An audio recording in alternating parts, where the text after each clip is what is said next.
Food ইন্ডাস্ট্রিতে এটাতে আমার চাপ কম, এই ব্যাপারটাতে যাদেরকে আমার পোষায় না আমি পাত্তাও দিই না।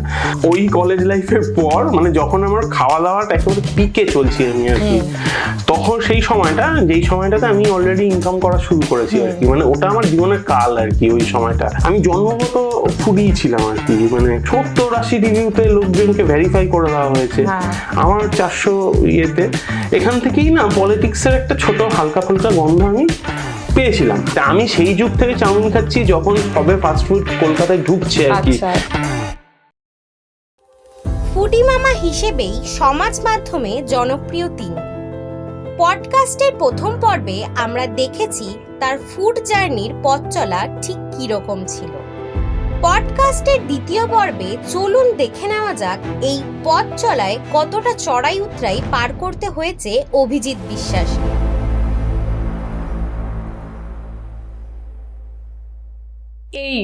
এই ইন্ডাস্ট্রিতে অনেক রকম পলিটিক্স হয়েছে, সেটা আমি জানি তোমার সাথে। তো এবার কি হয়েছে সেটা ঠিক করে জানি না, তো অবভিয়াসলি অনেকের মুখ দিয়ে শুনেছি, বাট আমি আজকে তোমার মুখ থেকে শুনতে চাইছি।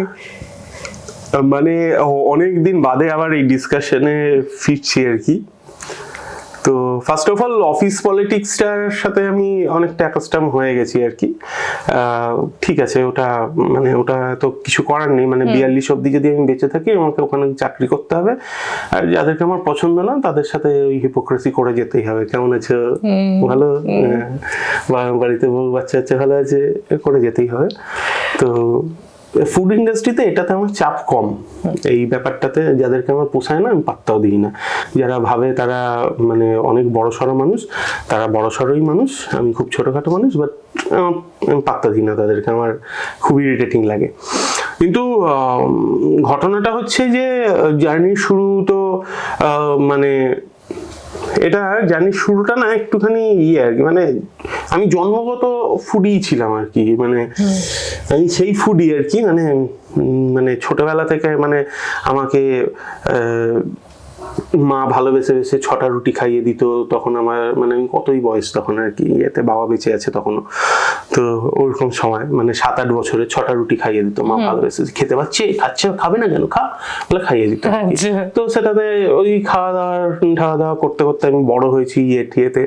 আমার মাংস ভাত ছাড়া মানে ভাত হজম হতো না। আমার আজও মনে আছে যে মাংস ভাত যেদিন হতো সেদিন আমার 1 ঘন্টা বাদে বাদে খিদে পেয়ে যেত, আর যেদিন ডাল ভাত হতো আমার 1 থালা ভাত উঠতো না ইয়েতে, মানে এরকম টাইপের ছিল। তারপরে কলেজে যখন ঢুকলাম, আমার ক্যান্টিনের যে ক্যান্টিন ছিল,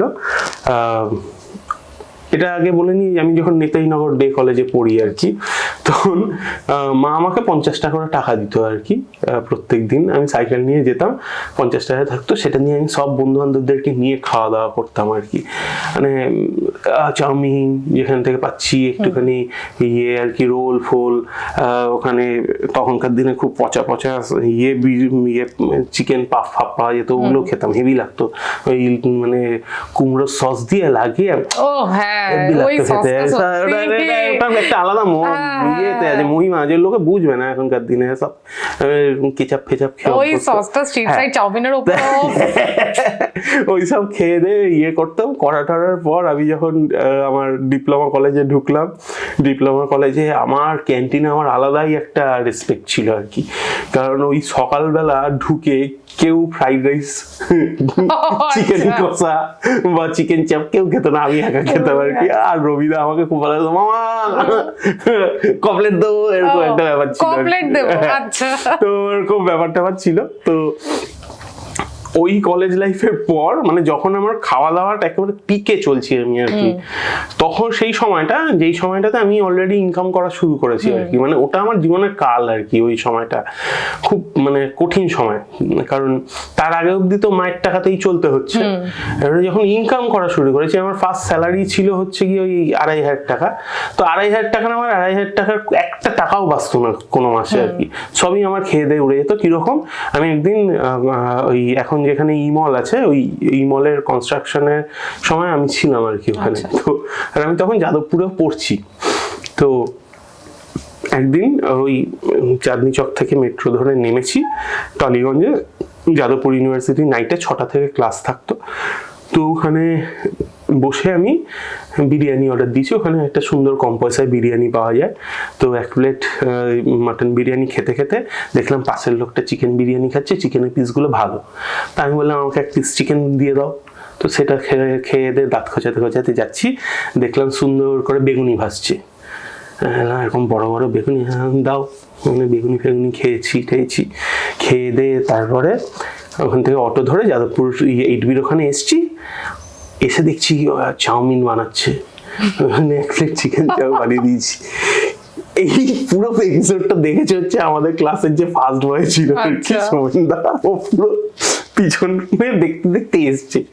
আসার পরে কলেজে সে কিচাটা বলে রোগা হবে কোনোদিনও, মরে যাবে। বিরিয়ানি খেয়ে নিল, বেগুনি খেয়ে নিল, আবার এখানে যে চাউমিন, কিচ্ছু হবে না, মরে যাবে, বাঁচবে না বেশি দিন। তো এরকম টাইপের আমি ফুডি ছিলাম আর কি। তারপরে তো ওই অফিস জয়েন করলাম, অফিস পলিটিক্সের টিয়ে হলো।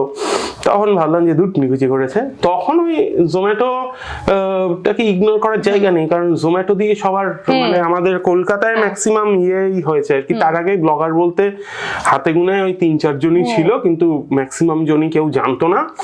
যারা ব্লগিং ব্যাপারটা বুঝতো তারাই জানতো। তাদের মধ্যে হচ্ছে ওই রাজদীপ ভট্টাচার্য, রুকসানা কাপাডিয়া, পূর্ণা ব্যানার্জি, আর হচ্ছে গিয়ে আমাদের ইন্দ্রজিৎ লাহিড়ী। এরা ছাড়া সেরকম ভাবে ব্লগার সেরকম ভাবে ছিল না। আরো অনেকে ছিল, ভালো ভালো ব্লগারই ছিল, কিন্তু কেউই মার্কেটে এখন সেরকম ভাবে নেই। এরাই এখনো তবুও কম বেশি টিকে রয়েছে আর কি। তো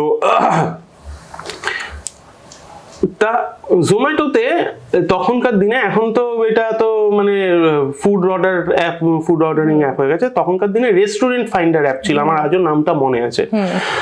রেস্টুরেন্ট ফাইন্ডার অ্যাপ আমরা ওখান থেকে খুঁজে বার করতাম। তখন গুগলেও এরকম ভাবে রেটিং ফেটিং এর গল্প আসেনি, বা কোনো একটা জায়গাকে খুঁজে বার করা যায়, তখনও গুগলেরও এত প্রভাব প্রতিপত্তি বাড়েনি। তো সবে গুগলও মনে হয় এন্ট্রি করেছে এরকম পিরিয়ডে। তো জোম্যাটো থেকে আমি রেস্টুরেন্ট খুঁজে বার করে কোথায় হাই রেটিং রেস্টুরেন্ট সেখানে খেতে যেতাম। তো ওরকম খেয়ে দিয়ে আসতাম। আসার পরে দেখি একটা রিভিউ লেখার জায়গা আছে, একটা রিভিউ একবার লিখে বসেছিলাম ঠিয়েতে। তারপরে আমি আর লিখিনি। হঠাৎ করে দেখতে পাচ্ছি যে নোটিফিকেশন আসে জোম্যাটোর, রোজ কিছু না কিছু গাদা গুচ্ছার করে নোটিফিকেশন। তারপরে একদিন ফলো করতে গিয়ে দেখি যে একটা লিডার বোর্ড বলে জিনিস যুক্ত হয়েছে। তাতে দেখছি যে যারা রিভিউ করছে তাদের বেশ ওই কলকাতার টপ ফুডি এরকম নাম আসছে। এইটা আমাকে খুব অ্যাট্রাক্ট করে আর কি। মানে এটার হচ্ছে গিয়ে তোমার ওই 2013-14 কথা বলছি আমি। তো অ্যাট্রাক্ট করে, আমি রিভিউ লেখা শুরু করি। এখানে খেয়েছি, রিভিউ তো দিচ্ছি কিন্তু লিডার বোর্ডের নাম আসছে না। আচ্ছা, এই কেসটা কি হলো? এত রিভিউ লিখে ফেললাম, এদের নাম আসছে। তারপরে আরো স্টাডি করে বুঝলাম যে সঙ্গে ছবি দিতে হবে। আচ্ছা, ছবিতে মানে তখন এক একটা রিভিউতে ছিল 25 পয়েন্ট, আর এক একটা ছবি আপলোড করলে ছিল 2 পয়েন্ট। আচ্ছা, তাতে তুমি লিডার বোর্ডে করতে পারবে।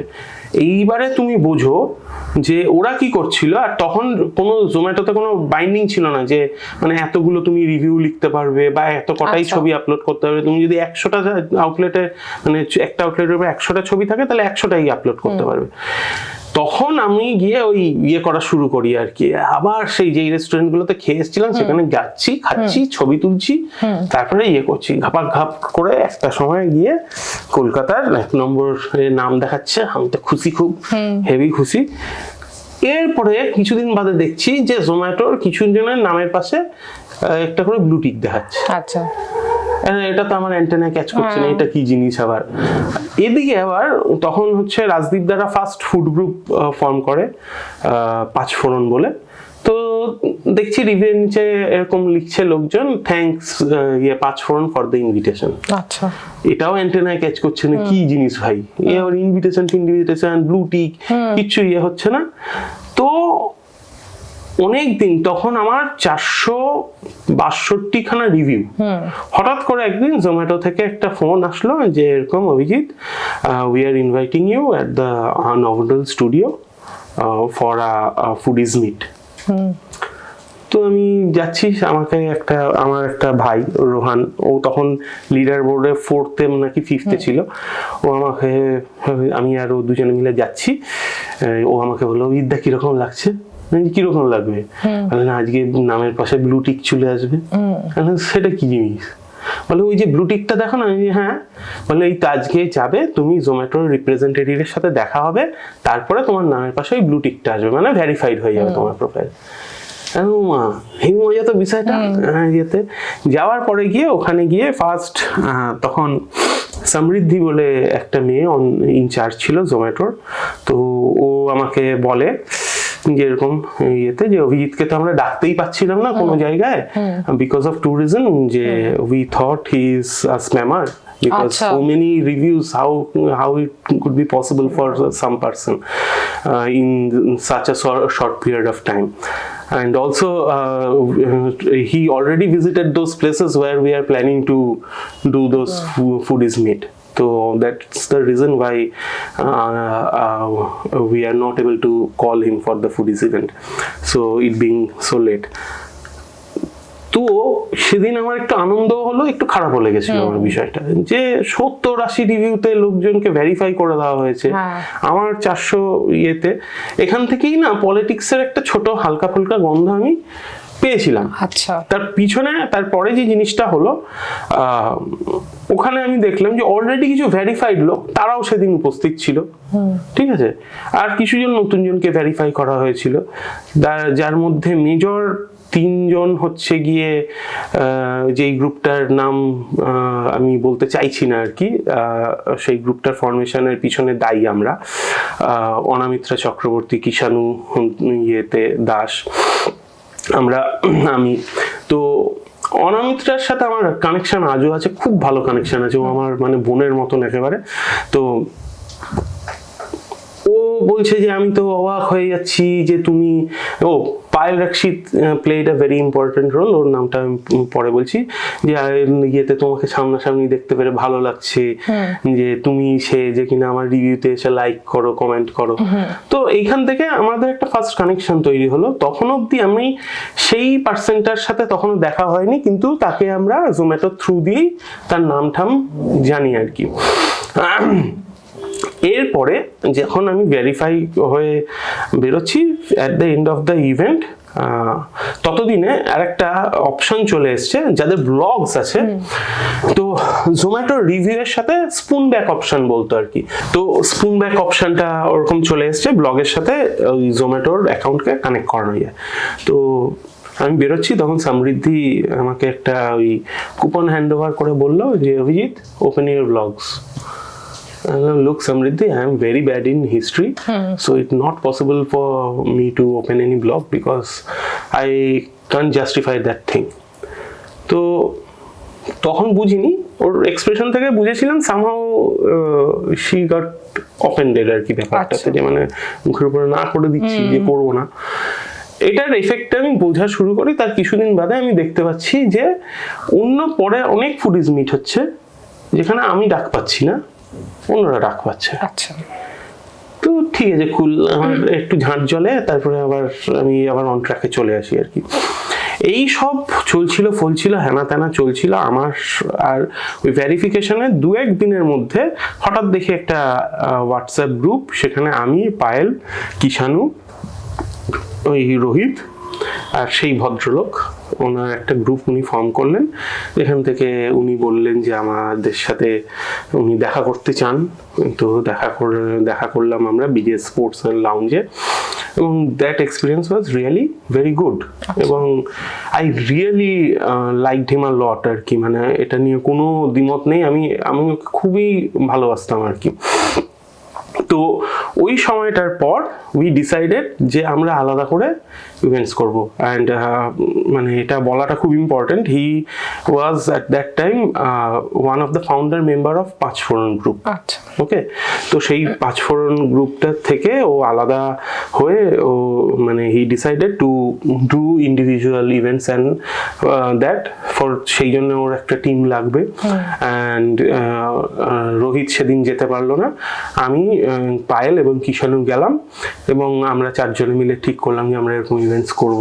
এবং আমরা ধারাধারসে ইভেন্ট করলাম। He is very much efficient to মানে গেট ক্লায়েন্টস আর কি। মানে এই ইভেন্ট কথাটা, যে ইভেন্ট, এই ইভেন্ট কথাটাও কিন্তু ওরই ইন্ট্রোডিউস করা আর কি মার্কেটে আর কি। হ্যাঁ, আজকে আমরা যে বলি ইভেন্টে যাচ্ছি, এটা কিন্তু ওরই ইন্ট্রোডিউস করা। ইভেন এই যে ইনফ্লুয়েন্সার কথাটা আমাদের কলকাতার মার্কেটে, এটাও ওরই ইন্ট্রোডিউস করা। এগুলো আমি কোনোদিনও অস্বীকার করতে পারবো না, যেহেতু আমি এগুলো খুব কাছ থেকে দেখেছি আর কি। এবং বড় বড় জায়গা ইয়ে করতো, তখন আমরা টাকা পয়সা নিতাম না, আমরা গাদা গুচ্ছের ইভেন্ট করেছি এবং চুটিয়ে করেছি আর কি। মানে বড় বড় জায়গায় যাচ্ছি, ইয়ে করছি, সে একটা মানে আলাদা লাইফ আর কি। এবং all credit goes to him আর কি। প্রবলেমটা হলো গিয়ে যখন he decided to take money ইয়েতে। তো এটা আমি জানতাম, যে আমিও ওকে বলেছিলাম যে টাকা পয়সা নেওয়া শুরু করো, because you are doing well. তুমি যখন আর চাকরি বাকরি করবে না ঠিক করেছো, তো এটাই করো ভালোভাবে ইয়েতে। তো এইটা করার ওয়েটা যে ও কিভাবে করছে সেটা আমি বুঝিনি আর কি। তো এই বোঝাবুঝির চক্করে হচ্ছে গিয়ে কোনো একটা রেস্টুরেন্টের সাথে ওর একটু মতানৈক্য হয় এবং তারা ট্যাক্টফুলি ওর প্রোফাইলটাকে, জোম্যাটোর প্রোফাইলটাকে ডিলিট করিয়ে দেয়, যেটা ওর মূল অস্ত্র ছিল সেই যুগে দাঁড়িয়ে। ও আচ্ছা, ঠিক ঠিক আছে। তো জোম্যাটো খুব অপেক্ষায় ছিল আর কি এই দিনটার জন্য, এবং জোম্যাটো যেই সুযোগ পেয়েছে উড়িয়ে দিয়েছে প্রোফাইলটা।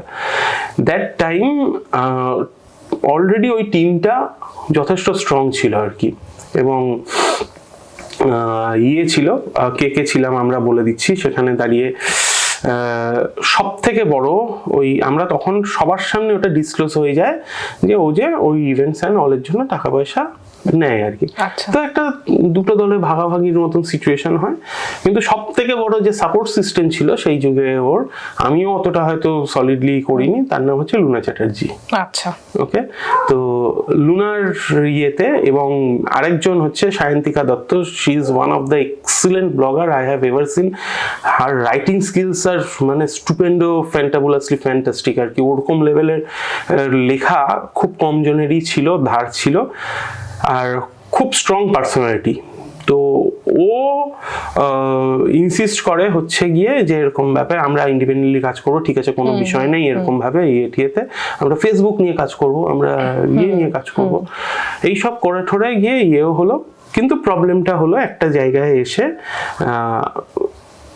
লুনাও ঠিক করলো যে ও প্রফেশনালি এটা করবে, আচ্ছা, আর ও ঠিক করলো প্রফেশনালি এটা করবে।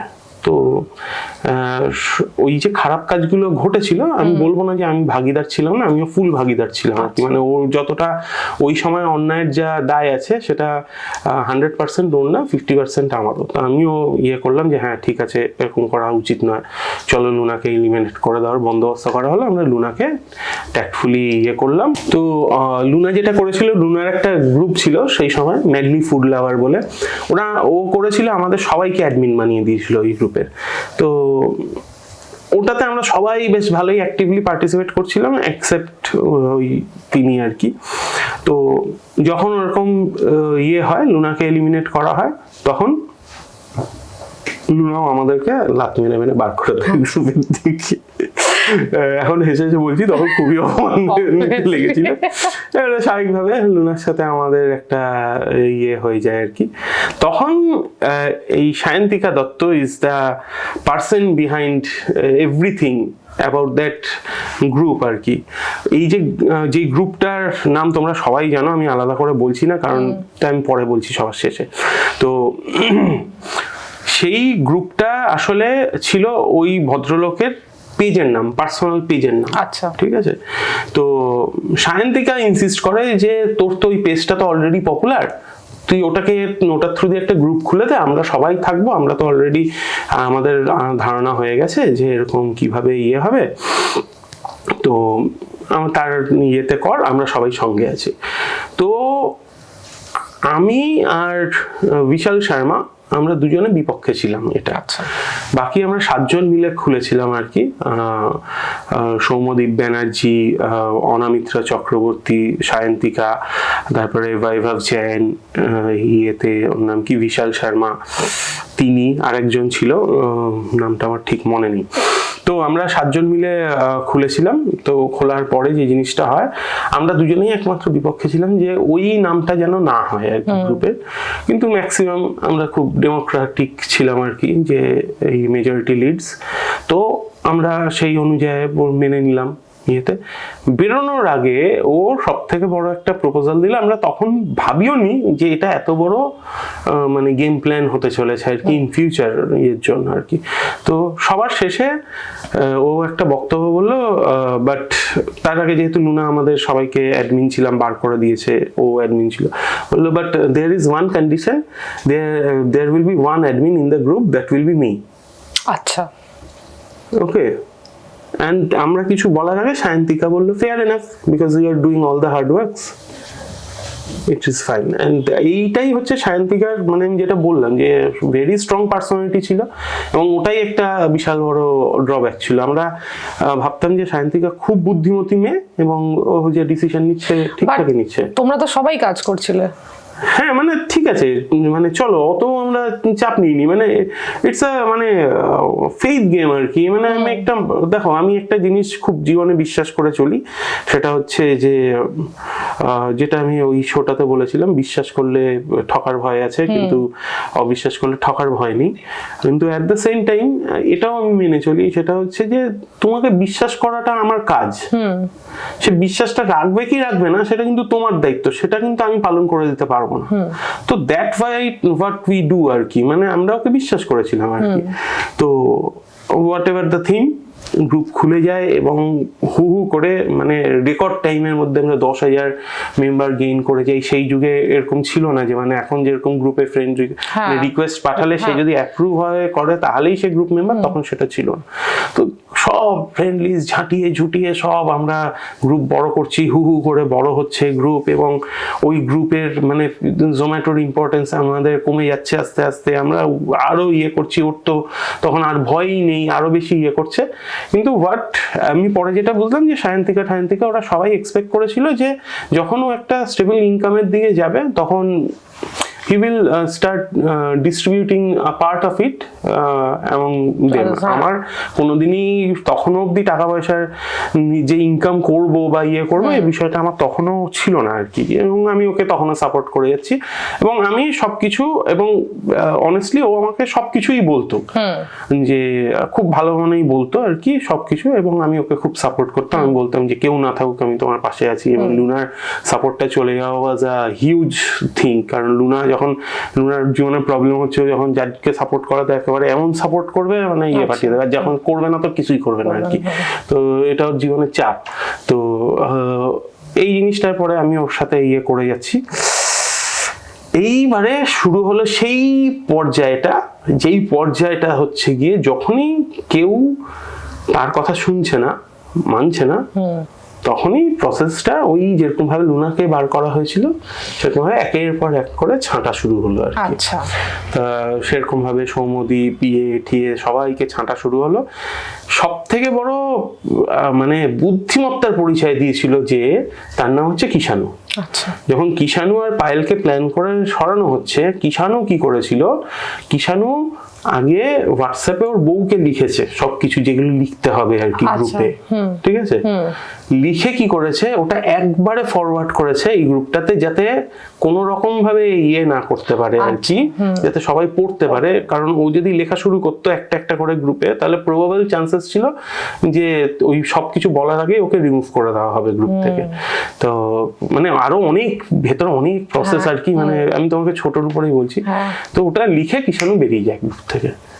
তো ওই কথাগুলো না আমার কিছুটা হলেও আমার মাথায় ছিল, যতই আমি ইগনোর করছি বিষয়টাকে যে ওরাই দোষী ভাবছি এটা, তবুও ইয়ে করছি। ঘটনাটা হলো, কথায় আছে যতক্ষণ না নিজের বাড়িতে আগুন লাগছে তার আগে বোঝা যায় না যে পাশের বাড়িতে যখন আগুনটা লেগেছিল তখন কিরকম সিচুয়েশন হয়েছিল। When the process started with me also, that time I realized যে সম্মান থাকতে থাকতে নিজের থেকে বেরিয়ে যাওয়াটা ভালো আর কি।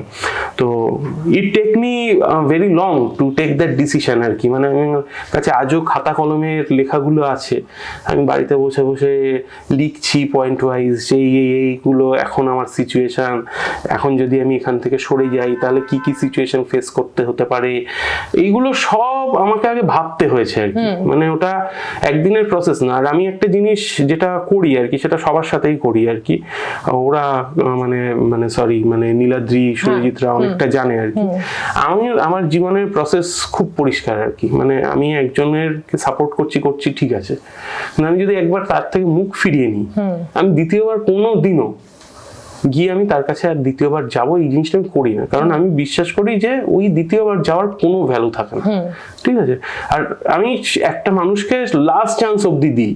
আমাকে অনেকে বলেছে তুই কেন বুঝিস না যে তোকে ইউজ করছে, আমি জানি তো ইউজ করছে, কিন্তু মানে ব্যাপারটা বোঝার হচ্ছে গিয়ে তাদেরও একটা সময় আমাকে যখন তাদের মনে হবে যে একদম মানে Abhida is very easy to manipulate, আমি সেই সময় অবধি হতে দিই। কারণ আমি যখন থাকবো না দে উইল রিয়ালাইজ যে মানে ওটা অভিজিৎদাকে আমি করিনি ম্যানিপুলেট, অভিজিৎদা হচ্ছিল বলে করছিল আর কি। সেই জিনিসটা আমি হতে দিই আর কি সবার সাথে। তো এই প্রসেসটার মধ্যে দিয়ে আমি ফিল করলাম যে এই প্রসেসটা শুরু হয়ে গেছে। তার মধ্যে দু একটা ইনস্ট্যান্স আমি তোমাকে বলছি। যে একদিন আমি ঢুকেছি একটা ইভেন্টে, কার্পেডিয়ামে ছিল ইভেন্ট, 50 জনের মতন ছিল, সবাই ছিল। আমি যখন ঢুকেছি সবাই উঠে দাঁড়িয়ে হাততালি বাজাচ্ছে, ঠিক আছে। তো আমি সেদিন বুঝিনি বিষয়টা, পরে যখন গ্রুপ টুপ ছেড়ে দিয়েছি তখন আমাকে একজন বলেছিল, বলে তোমার ওই দিনটার কথা মনে আছে? হ্যাঁ মনে আছে। বলে তারপরে কোনো ইভেন্টে তুমি এসছো ওরকম হয়েছে, তোমার আছে মনে আছে? না হয়নি। বলে হবেটা কি করে, এটা তো ইট ওয়াজ আ ইনস্ট্রাকশন যে যেন এটা না করা হয়। ওকে, তো ও আগে কি করতো, আমি যতক্ষণ না কোনো ইভেন্টে পৌঁছাতাম তার আগে ইভেন্ট স্টার্ট হতো না। আচ্ছা, পরে কি হলো যে আমি আসি চাই না আসি ইভেন্টটা স্টার্ট করিয়ে দিত। তারপর আমি যখন বললাম যে এরকম কেন করলে, বলে না অভিজিৎ তোমাকে বুঝতে হবে তো যে সবাই যেরকম সবারই সময়, তোমারও যেরকম সময়ের দাম আছে সবারই সময়ের দাম আছে, তো দিস থিংস মানে আর কি। তখন আমি সরে আসি আর কি। এইবারে হচ্ছে গিয়ে হি ইজ ভেরি মাচ ইনসিকিউর জীবনে, এটা একটা মেজর ইস্যু আর কি তার। যে তার মনে হয় যে তার সম্পত্তি, তার সাম্রাজ্য, তার সবকিছু চলে যাচ্ছে। তো আমি ওখান থেকে অন গুড নোট ওর সাথে রিলেশন শেষ করে বেরিয়ে এসে আমি ফুড ফান ফ্যান্টাসি থেকে ফার্স্ট একটা করি আর কি, ফুড ওয়াক অর্গানাইজ করি ডেকার্স লেনে। সেদিন স্বাভাবিকভাবে ওর গ্রুপেরই যেহেতু ম্যাক্সিমাম জন আমার সাথে চেনাশোনা ছিল, তাদের একটা মেজর পার্সেন্টেজ আসে আর কি। মানে 70% ওর ছিল, আর ফুড ফান ফ্যান্টাসির পেজ দেখে আরো ধরে নাও 30% লোকজন এসেছিল। এবং it was a huge successful food work আর কি। তো ওই ফুড ওয়ার্কে ওরকম লোকজনের এসছে। তারপরে শুনি যে ও একটা স্ট্যাটাস দিয়ে দিয়েছে যে এখন থেকে যদি ওই গ্রুপের এক্স কারোর সাথে যদি প্রেজেন্ট গ্রুপের কারো কানেকশন থাকে তাহলে তাকেও এক্স হিসাবে কনসিডার করা হবে। হ্যাঁ, তারপরে তো আমার সাথে একটা মানে ইনস্টাগ্রামে চ্যাটে ঠিও হয়, খুব ঝগড়াঝাটি, খুব ইন্টেন্স তক্কাতক্কিও হয়, হ্যাঁ না তেনা। সেটা সবাই দেখতে পারে? না, ডিএমসে হয়েছে। আমার কাছে আছে এখনো সেই চ্যাটগুলো গোছানো। কারণ কখনো যদি কোনো সময় আমার লাইফে কোনো রকম সিম্প্যাথি অ্যারাইজ করে, আমি ওগুলো একবার করে চোখ বুলিয়ে নিই আর কি, সেদিনটার কথা মনে করে নি আর কি যে কি ঘটেছিল আর কি। কারণ ওর জন্য আমি কম করিনি আর কি। হ্যাঁ, মানে ইভেন মার্কেটে আমাকে ওর বুলডগও বলা হতো, ঠিক আছে, যে এতই আমি ওবিডিয়েন্ট ছিলাম নাকি এটিয়ে। তো এরকম ফেজ অবধি এটিয়ে ছিল। তারপরে অনেক ঠিয়ে চলে। এইটা হচ্ছে গিয়ে সেই পলিটিক্যাল ফেজ যখন আমাকে আবার ধরে নাও আমি ছাড়লাম হচ্ছে গিয়ে 16 নাগাদ, বুঝতে পারছো, যে 13 থেকে 16 নাকি 17 এরকম সময় অবধি আমি ওর সাথে ছিলাম। ছেড়ার পরে তুমি ভাবো যে আমাকে আবার 0 থেকে শুরু করতে হলো। কারণ আমার তো পরিচিতিটা ছিল ওই গ্রুপের একজন মডারেটর অ্যান্ড অল হিসাবে। বাই গড গ্রেস আমার ততদিনে ইনস্টাগ্রামটা একটা সভ্যভদ্র জায়গায় ছিল, আচ্ছা। ঠিক আছে। তো আমাকে আবার জিরো থেকে শুরু করতে হলো নিজেকে এই ইন্ডিভিজুয়াল ব্লগার হিসেবে নিজেকে এস্টাবলিশ করার জন্য। তো সেই প্রসেসের মধ্যে গিয়ে আমি ফার্স্ট, তারপর ওখান থেকে বেরিয়ে আর একটা গ্রুপ আছে, ছোট খাটো গ্রুপ আছে, সেখানে কয়েকটা বাচ্চা কাচ্চা মিলে চালায় আর কি। তারা খুব স্মার্ট ভাবে নিজেদেরকে আর কি, মানে ওদের মতন স্মার্ট পৃথিবীতে কেউ না আর কি, এরকম অ্যাটিটিউডে চালায়। তো বেসিক্যালি বোঝে না যে কতটা বড় বোকা আর কতটা মাথা মোটা আর কি, যাকে যাক, হোয়াট এভার দ্য থিং। ওদের সাথে আমি অ্যাটাচ ছিলাম এবং ভালো মনে অ্যাটাচ ছিলাম, কিন্তু কোনো একটা সময় এর মধ্যে আর একটা ঘটনা ঘটে যায়। এই মুহূর্তের যে সব থেকে বড় ইনস্টাগ্রামার, সে কোনো একদিন আমাকে একটা ইভেন্টে ওর সাথে আমার দেখা হয়, তখন ও আমাকে একটা কথা বলে, দুটো ইম্পর্টেন্ট কথা, যেই দুটোর জন্য আমার নিজেকে ইন্ডিভিজুয়ালি এস্টাবলিশ করতে আরো সুবিধা হয়েছে আর কি। একটা কথা ও বলেছিল, দ্যাট ইজ ভেরি ইম্পর্টেন্ট, সেটা হচ্ছে যে এই ইন্ডাস্ট্রিটা চলছেই বিকজ অফ কানেকশন। তুমি কতটা ট্যালেন্টেড সেটা ম্যাটার করে পরে, হ্যাঁ করে ম্যাটার, কিন্তু পরে, কিন্তু তোমার কত কানেকশন আছে এটাই ম্যাটার করে আর কি। তো that's first thing. Second thing, আমাকে যেটা বলে যে অভিজিৎ দা, তুমি যেখান থেকে ছেড়ে আবার যাদের সাথে এসে মিশলে, আমি চেয়েও তোমাকে কোনো রকম করতে পারলাম না আর কি। তো আমি সেদিন বলে এসেছিলাম যে দেখ ভাই, যে আমি কার সাথে মিশবো কার সাথে মিশবো না, সেটা যদি আমার কাজের কোয়ালিটিকে হ্যাম্পার করে, আমার দরকার নেই তাদের সাথে কাজ করার, তাতে আমি কম কাজ করব। কিন্তু আমি এইটা কাউকে এই অধিকার দেবো না যে আমি কার সাথে, মানে এর সাথে মিশলেই আমি কাজ পাবো, এর সাথে মিশলে কাজ পাবো না, আমার দরকার নেই। এই ইন্ডাস্ট্রিতে আমি কত বছর থাকবো, কোন দিন অবধি থাকবো, that will be determined by me only. কেউ আমার হয়ে সেটা ডিটারমাইন করে দেবে না। এটা আমার কাছে খুব পরিষ্কার ছিল। And from that day I became more determined যে আমাকে ইন্ডাস্ট্রিতে থাকতে হবে, যাই হোক, যে করে হোক কারণ আমি যদি সেই সময় বেরিয়ে যাই, তাহলে মানে আজকে ধরে নাও, আজকে যদি আমি বেরোই, আমাকে কেউ কিছু বলতে পারবে না যে মানে এই চাপে পড়ে বেরিয়েছে। কিন্তু সেই যুগে যদি আমি বেরিয়ে যেতাম, তাহলে কিন্তু এই ট্যাগটা খুব ইজিলি আমার গায়ে মারা যেত আর কি। তো সেম জিনিসটাই হলো, আমি যাদেরকে চুজ করে সে সময় আসলাম, সে একটা সময় আমাকে চয়েস করতে দিল তার সাথে সুরজিতের মধ্যে। সুরজিৎকে আমি তখন করছিলাম, নীলাদ্রিকে আমাকে কখনোই কোনোদিনও সেরকম ভাবে করতে হয়নি, মানে কিছু এক্সট্রা করে শেখাতে হয়নি। সুরজিৎকে আমার অনেক কিছু শেখাতে হয়েছে, এবং সেটা সুরজিৎ এখন অব্দি অ্যাকসেপ্ট করে, কতদিন করবে আমি জানি না, করবে যদি করে ভালো, মানে ওর কাছ থেকে আমার বেশি এক্সপেকটেশনস নেই আর কি।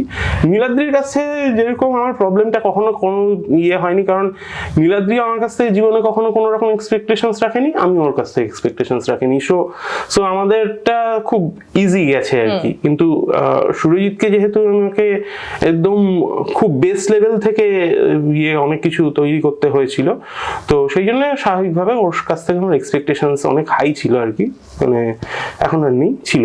তো যাই হোক, এবারে ঘটনাটা হয় গিয়ে কি, ওই সময় ফেজটাতে আমাকে চুজ করতে বলা হয় সুরজিৎ নয় ওকে। আচ্ছা। তো আমি তখন ওকে পরিষ্কার বলে আছি যে ভাই, যদি সেটাই হতো তাহলে আমি সেদিন তো ওকেই আমি চুজ করে বেরিয়ে যেতে পারতাম, তুই আমায় কি দিচ্ছিস, তার থেকে ওর সাথে থাকলে আমার অনেক বেশি বেনিফিট হতো, আমি তো তখন তোকেই চুজ করেছিলাম। তো সেই যদি ছোট লোক আমি করিস, তাহলে আমি তোর সাথেও থেকে লাভ নেই। আর তোকে আমি লাস্টবার বলছি, তুই ভাবনা চিন্তা করে দেখে নে, তুই খুব ভালোভাবে জানিস যে আমি একবার কারোর থেকে মুখ ফিরিয়ে নিলাম, কিন্তু তার দিকে আর ফিরেও যাবো না কখনো। তারপরে মানে ওর পয়েন্টেই থাকলো, আমি অ্যাজ ইউজুয়াল ডিসিশন নিয়ে নিজের মতন করা শুরু করলাম। এই সময়টাতে সুরজিৎ পাগলের মতন চেষ্টা করেছে আর কি, যে মানে অভিজিৎদাকে এস্টাবলিশ করানো যে সব থেকে ওল্ডেস্ট ব্লগার, হ্যানা ত্যানা। কিন্তু ভগবান তখন অব্দি ভাগ্য সঙ্গ দিচ্ছে না, আমার কন্টেন্ট সেরকম ভাইরাল যাচ্ছে না, হচ্ছে না। কত গল্প দিয়ে করা যাবে, পুশ করারও তো একটা লিমিট থাকে। Ultimately at the end of the day একটা রেস্টুরেন্টের কাছে যখন রেজাল্ট জেনারেট হচ্ছে না, সে যতই বড় ব্লগার হোক, কেন মানবে?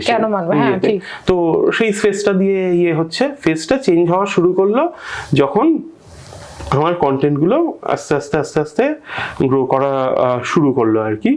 ইন দ্য মিন টাইম মানে আমার সাথে সুরজিতের একটা ছোটখাটো ইয়েও হয়েছিল, তখন আমিও ঠিক করেছিলাম যে আমি ওর সাথেও কাজ করবো না, আমি যা করবো নিজে করবো আর কি। And that's the turning point আর কি।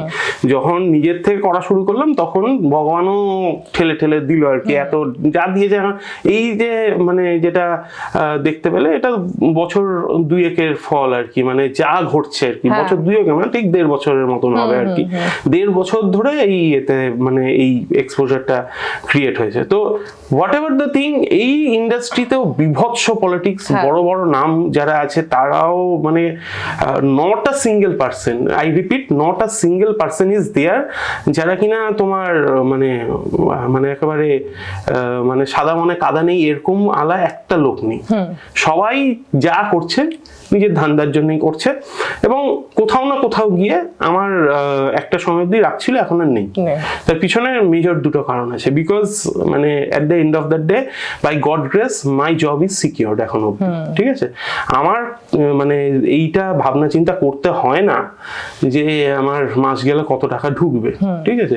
আমার যদি ব্লগিং থেকে কোনো মাসে মানে 5,000ও আসে তাতেও আমি খুশি থাকি, কখনো যদি 30,000 আসে তাতেও খুশি থাকি, যখন যা আসে অনেক মাঝে মাঝে বেশিও আসে, এর জন্য আমি ট্যাক্সও দিয়ে দিই। হ্যাঁ, তো কেউ কিছু ইয়ে করতে পারবে না বিষয়টাতে।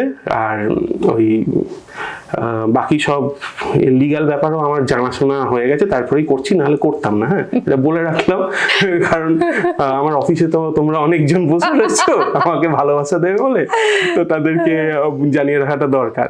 তো থিং ইজ তাতে কিছু এসে যায় না, কিন্তু দেয়ার এটাই এদের রুজি রুটি। তো এরা তো ইয়ে করবে, আমি হয়তো ওনাদের জায়গায় থাকলে আমি এটাই করতাম, এটাতে আমি অতটা ইয়ে করি না।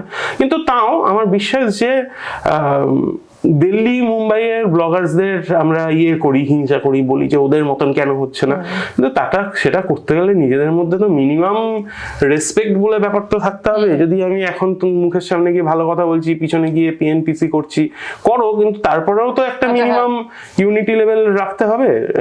রিসেন্টলি ইন্দ্রজিৎ দা ট্রাই করছে আর কি, ইউটিউবার্সদের নিয়ে একটা গ্রুপ খোলা হয়েছে, একটা বিজয়া দশমী মিটও হয়েছে। উই আর এক্সপেক্টিং যে ওখান থেকে কিছু হতে পারে। আর এই মানে ব্লগিং থেকে টাকা পয়সা ইনকামের বিষয়ে এটা খুব ইম্পর্টেন্ট, সবাইকে বলবো যে কিছু হলেও ইনকাম করা শুরু করো আর কি, এটা খুব ইম্পর্টেন্ট, ফ্রিতে করো না ফার্স্ট অফ অল। আর এই জায়গাটা আমাকে দুজন খুব ইনসিস্ট করেছে, সেটা হচ্ছে যে এক হচ্ছে সুরজিৎ খুব মানে পুশ করেছে যে তুমি পয়সা নিয়ে করো, পয়সা নিয়ে করো। আর আরেকজন হচ্ছে ইন্দ্রজিৎ দা, যে কিনা আমাকে রিয়ালাইজ করায় যে আমি যে কাজটা করছি সেটা যদি এরকম টাকা পয়সা ছাড়া করি সেটা অন্যদের জন্য হার্মফুল হয়ে যাচ্ছে আর কি। তো I am thankful to those যে এই জিনিসটা করার জন্য। তো হোয়াট এভার দ্য থিং, তবুও ইন্ডাস্ট্রিতে বাকি যারা পাত্তা দাও না বা দিচ্ছ না, বিশ্বাস করো আই এম হ্যাপি, আমিও তোমাদেরকে পাত্তা দিই না, ঠিক আছে। বাহ, তো এই তো আমরা ওয়ার্ক লাইফ আর মানে content creation, social media life discuss করলাম। একটু তোমার পার্সোনাল লাইফটা একটু যাচ্ছি, তোমার একটু সুন্দর সুন্দর একটা কল এসেছিল তোমার লাভ লাইফ, যেটা তোমার তো লাভ ম্যারেজ। একদম একদম, আমাদের লাভ নিতে পারেনি, অর্কুট থেকে আমাদের আলাপ হয়েছিল, অর্কুটই উঠে গেছে। সোশ্যাল মিডিয়া আমাদের জীবনে খুব ইম্পর্টেন্ট রোল প্লে করেছে, এটা নিয়ে কোনো ডাউট নেই। আচ্ছা, তো যাই হোক, লাভ ম্যারেজ, তো বৌদিকে আমি ভালো করেই চিনি, তো ওনারও একটা পেজ আছে যেটা তুমি একটু আগেই বলছো, যেটা ফান ফুড ফ্যান্টাসি। ও sorry I am very sorry, food fantasy. তো এবার অলরেডি ম্যাগাজিনে অনেকগুলো রেসিপিস গেছে, তারপর ইনস্টাগ্রাম, ফেসবুক, আর ইনস্টাগ্রামে তো এখন মানে হিন্দিতে বলবো হাহাকার মাচা হুয়া, ঠিক আছে। এদিকে তুমি, ওদিকে তোমার বউ, মানে যা কি করছো তোমরা বুঝতে পারছি না আমরা, ঠিক আছে। তো যাই হোক, তো দুজন কন্টেন্ট ক্রিয়েটার একসাথে, ওটাও তোমাদের টপিক ইজ ফুড। হ্যাঁ, ওনার খুব ভালো লাগে যে ঘরোয়া রান্নাতে খুব রিলেটেবল মানে ফিল করি, যে কুমড়োটা পচে যাচ্ছে ফ্রিজের মধ্যে, ঠিক আছে, তারপর ওটা দিয়ে বানাচ্ছে, তারপর নেক্সট ডে বলেও যে তোমরা যে বলো দাদা কুমড়োটা পচাটাই খাওয়ায়, নতুন দেখো এনে দিয়েছে, ঠিক আছে। তো যাই হোক, দুজন ফুড রিলেটেড কন্টেন্ট ক্রিয়েশন করছো, তো কম্পিটিটিভ জেলেসি, যে রিচ বেশি, মানে কি আছে তোমাদের এই ব্যাপারটা? আমি বলছি এটাতে খুব ইন্টারেস্টিং একটা ইকুয়েশন আছে। ফার্স্ট অফ অল ওর কোনোদিনও সেরকম ভাবে এতটাও ইন্টারেস্টেড ছিল না। ও রাঁধতে ভালোবাসে এবং ভালো রাঁধে। আচ্ছা। একটাই প্রবলেম, সবাইকে ডেকে আমি খাওয়াতে পারি না, কারণ হচ্ছে গিয়ে ওরকম মাছ রান্না করে উঠতে পারে না ইয়েতে। আর আমার মায়েরও একটু ইস্যুস আছে আর কি, যে বাড়িতে বেশি লোকজন হলে আমার মাও একটু প্রবলেম ফিল করে।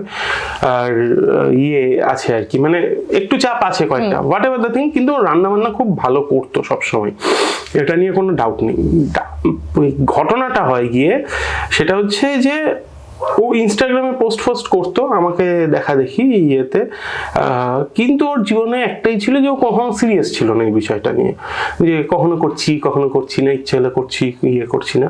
কিন্তু লকডাউনের সময়টা থেকে যেহেতু ওর হাতে অনেকটা টাইম ছিল, অফিস মানে বুঝতে হবে ব্যাপারটা, ও একা হাতে মানে পুরো সংসারটাকেও সামলায়। অবভিয়াসলি আমার শাশুড়ি মায়ের একটা বিশাল বড় সাপোর্ট আছে, আমার মায়েরও সাপোর্ট আছে, বাট আমার শাশুড়ি মায়ের সাপোর্টটা ম্যাক্সিমাম না থাকলে খুব চাপ হতো। ও অফিস সামলাতে হয়, তারপরে গিয়ে বাচ্চাকে গুলোকে মানে দুটোই যা তৈরি হয়েছে ওইগুলোকে পড়াশোনা করাতে হয়, স্কুলে দিয়ে আসা নিয়ে আসা করার পরে 24 ঘন্টার মধ্যে ওকে টাইম বার করতে হয় রান্না বান্না করার জন্য, করে নিজেই এডিট করে হচ্ছে কি আবার এটাকে ওই ভাবনা চিন্তা করে ভয়েস ওভার দেয়। মানে মাখ খালি দিব্যি বলছি, ওর 1% এনার্জিও আমার মধ্যে নেই। আর ওর যা ক্ষমতা, ও মানে ওই মানে মা দুর্গার অবতার যেরকম বলে ওরকম আর কি, মানে ওই লেভেল হয় না ইয়েতে। তো ঘটনাটা হচ্ছে যে ওর একটু ওটা ভালো লাগে আর কি, মানে লাইক আসছে, লোকে প্রশংসা করছে, এই জিনিসটা ওর পছন্দ লাগে আর কি, সবারই লাগে, ওর একটু বেশি লাগে। তো ওই চক্করে হচ্ছে গিয়ে ওই যে লকডাউনের সময় থেকে এই যে ইয়েটাতে, তারপরে এই যে বর্তমানে বলো বা এইসব খবরের কাগজগুলোতে যে ওর আসে, ওই সময়টা ওর জোন অফ ইন্টারেস্ট খুব বাড়ে এটাতে। এবং যেহেতু ওর প্রেজেন্টেশনটা বলো ইয়েটা বলো সুন্দর হচ্ছিল, লোকে খুব অ্যাপ্রিসিয়েটও করে বিষয়টাকে।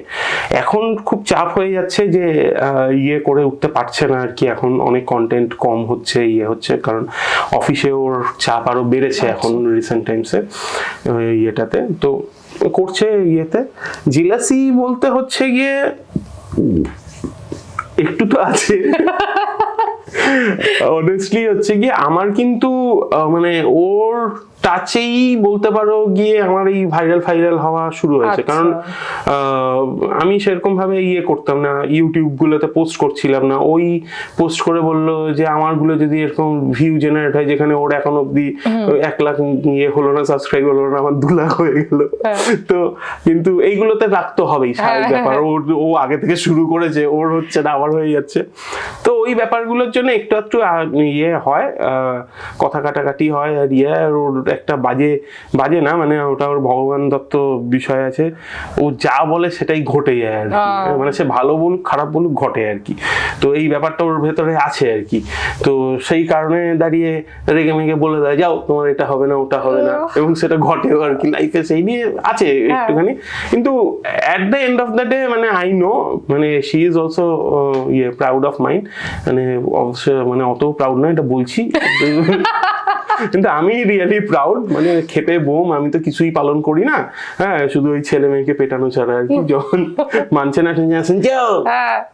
শুনছে না ইয়ে করো, ওই ছেলে মেয়েকে চমকানো ছাড়া আমার কোনো ডিউটি নেই আর কি। আর মাঝে মধ্যে ওদেরকে ইয়ে করা, আর আমার বউ সিনেমা দেখতে খুব ভালোবাসে, তাই ওকে একটু সিনেমা দেখতে নিয়ে যেতে হয়। 1-2 সপ্তাহ যদি সিনেমা মিস হয়ে যায়, তাহলে তার বক্তব্য হচ্ছে তুমি আমাকে টাইম দিচ্ছ না। তখন বুঝতে হয় যে একটু সিনেমা দেখাতে হয়।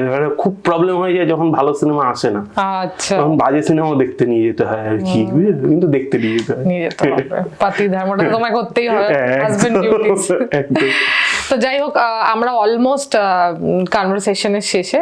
তো লাস্ট র্যাপিড ফায়ার বলতে পারো, ইয়া বেসিক কোয়েশ্চেন্স কিছু জিজ্ঞেস করবো, যেটা 1 ওয়ার্ডে দিতে হবে। তো আমার এটা নতুন কিউ কার্ড, এটা তোমার থেকে ওপেনিং হলো অভিজিৎ দা, ঠিক আছে? সো আমি ফাটাফাটি হয়েছে, ভালো লাগছে তো আজকে আমার ড্রেসের সাথে না ড্রেসের সাথে ম্যাচ করেছে। নামটা কিন্তু মানে আমি অনেস্টলি বলছি, এই চ্যানেলের নামটা আমার ফাটাফাটি লেগেছে একদম। এবং মানে এখন অবধি যে কটা কন্টেন্ট আমি দেখলাম আর কি, সেগুলো খুব সুন্দর কন্টেন্ট জেনারেট হয়েছে। মানে আমি তিথিরটাও দেখছিলাম সেদিন, আর তিথিরটাও খুব সুন্দর ইয়ে হয়েছে আর কি। নীলাদ্রিরটা তো দেখেইছি আর কি, খুব বাজে হয়েছে। But whatever you are doing very good. Thank you তোমার থেকে অ্যাপ্রিসিয়েশনটা আমার মানে না, খুব ভালো লাগে। seriously, মানে এমনিও তুমি অন লাইক কল অর ইন্টারভিউতে জিজ্ঞেস করছো, আমি শেষ হওয়ার পর ডেফিনেটলি তুমি জিজ্ঞেস করতে, আমি অভিজিৎ দা বলো মানে the set up the conversation কিরকম ওকে লাগছে ওকে তোমার। ওকে, আচ্ছা ওটা তাহলে পরে বলছি আমি। না ঠিক আছে, প্রমোশন হয়ে গেল আমার। স্ট্রিট সাইড চাউমিন ইয়া রেস্টুরেন্টে বসে খাওয়া মানে like street side chowmein. Second হচ্ছে চিকেন ইয়া মাটন। আচ্ছা, এই স্ট্রিট সাইড চাউমিনের বিষয়ে আমার একটা গল্প মনে পড়েছে, বলে দিই। একদম। সেটা হচ্ছে যে আমি এই যখন 11-12 পড়ছি, তখন আমার রুটিনে ছিল হচ্ছে কি আমি বিকালবেলা করে রোজ 1 প্লেট করে চাউমিন খেতাম। তো আমাকে আমার পাড়ার বন্ধু বান্ধবরা চাউমিন বলে ডাকতো আর কি।